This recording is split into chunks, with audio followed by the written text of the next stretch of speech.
What's up guys? Magandang umaga, panibagong araw, panibagong video na naman po tayo ngayon. Dahil nga kakagising lang natin ay nag-crave nga tayong kumain ng pares. Kaya yan, ginising ko na rin si Lisel para kumain kami ng pares. Dito nga guys ay dali-dali na nga kaming pumunta ng kanto para bumili nga ng pares. Pag may hangover ka nga pala guys, napakasarap naman talagang kumain ng pares. Ay inaw! Yummy! Dito nga pala tayo bumibili ng pares guys. Pag tayo nagkikrave sa pares guys, dito kasi talagang napakasarap. Retro pa ako kasi may-ari niya. Wala bang discount yan? Ex-bungol. Hay naku ka Mang Kevin, nambuburaot ka na lang. Nambuburaot ka na naman, lahat na lang binuburaot mo. Kaya naman guys, comment nyo nga dito kung nakakain na kayo dito sa paresan nito. Sabihin nyo kung masarap ba o hindi. Doon guys, nabili na kami ng almusal. Good morning sa inyo lahat. Good morning Pilipinas. Siyempre. Thank you Lord sa panibagong umaga. At kakain na naman kami. Maraming salamat.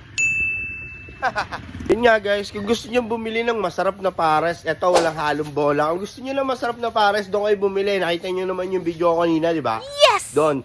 Yun talaga yung pinakamasarap na pares na tikman ko sa buong buhay ko. Doon. Thank you! Woo! Ex-bungol. Bibili muna tayo ng kasalo, syempre. Yan. Coca-Cola. Napakasarap niya. Pagkakain ka, may Coca-Cola ka, syempre. Kain ka muna sa vlog kay Edwin. Yun. Hey! Ayan guys, oh. Isang malamig na Coca-Cola! Bigyan ng jajan. Ex-bungol. At mabalik na nga tayo dito sa realidad. Ayan, kitang-kita nyo naman si Foreman. Sinusukatan na yung ating patungan ng kalanyan. Guys, kitang-kita nyo naman. Talagang sukat na sukat yan, no? Tignan nyo, talagang pantay na tabingi. Engineer, mga ilang bote ba lang gin na uubusin itong proyektong to? Engineer, mga ilang bote ba lang gin to? Ayan, dito si Engineer eh. Ito yung muna mamaya. Ito si Por. Por. No, hanggang umaga ho. Estimate mo, Engineer. Mga ilang bote pa ng gin to? Mga isang case na.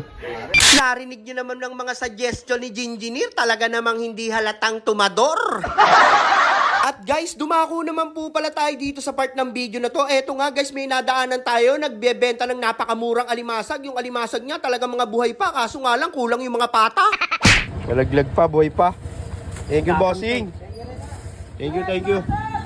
Yun o, nakaburad pa ng alimasag doon. Ang dami, guys. Pako nga po, boss. Didos, tsaka ditres. Tag 1/4 lang po. Dito naman guys ay bumili na nga tayo ng pako at eto nga pag uwi ko, yan guys, merong nagbigay sa akin ng pambili ng ulam, safe na safe. Malaking tulong sa atin to, kaya naman dali-dali na akong bumili ng ulam. Ayan, gusto nga pala nila ng sinigang na buto-buto at may taba, matik na yan. Sabog na naman ang mga kolesterol ng mga tao rito. Nang makauwi na nga ako guys, eto nga sinilip ko nga sila dito kung ano na nga ang ginagawa nila. Ayan na nga si Makmak, inaasintahan na nga yun dito sa may CR. Ayan, napakalupit nga. Siyempre ako, hindi muna ako makakatulong dahil nga magluluto pa ako ng ulam namin. Siyempre, kailangan masarap to guys. What? At eto nga si Lisel, inyong makikita, tamang gayat ng gulay dyan. No? First time niya lang ginawa yan sa buong buhay niya. Ay, nako. Sabi niya nga ay kailangan niya na nga raw matutunan yung mga gantong bagay dahil nga magte-30 na siya. Ano ba naman yun kung kailang magte-30 na, saka pa nag-practice? Yes! At eto na nga, nang maluto na nga ang ulam, ay dali-dali ko na nga silang niyakag para nga kumain na. Pero eto nga, sisipatin ko muna yung mga ginagawa nila dito. Yan guys, ayan nga pala yung patungan ng kalan at yung lababo natin. Et tino mo naman itong mga tropang pochi. Ayaw naman pala talaga magpaawat. Inay ko po. Eto na nga guys, ay nakahain na nga dito ang aming pagkain. Ay ano pa nga bang gagawin namin dito? Syempre, babalakbakan na namin to. Baka balakbakan pa ng iba, mahirap na.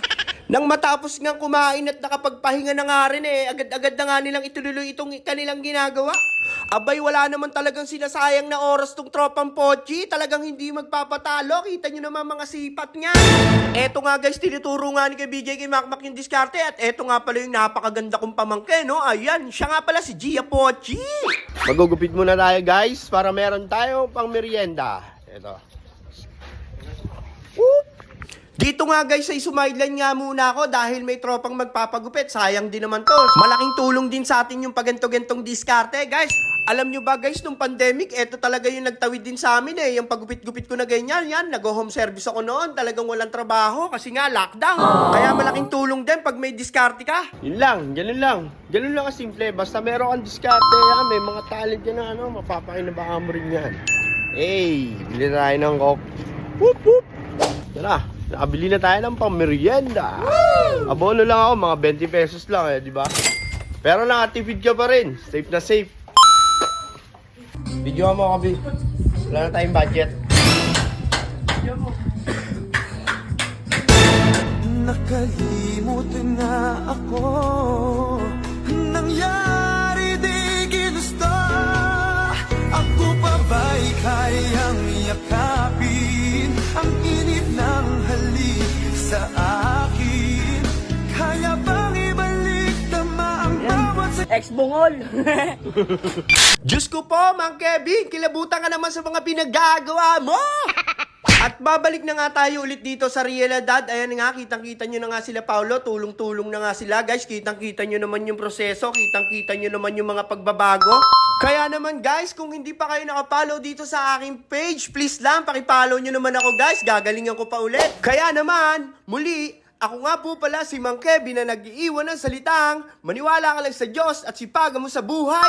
Kung ako sa'yo, sumabay ka na. Peace out. Whoop! Ex-bungol.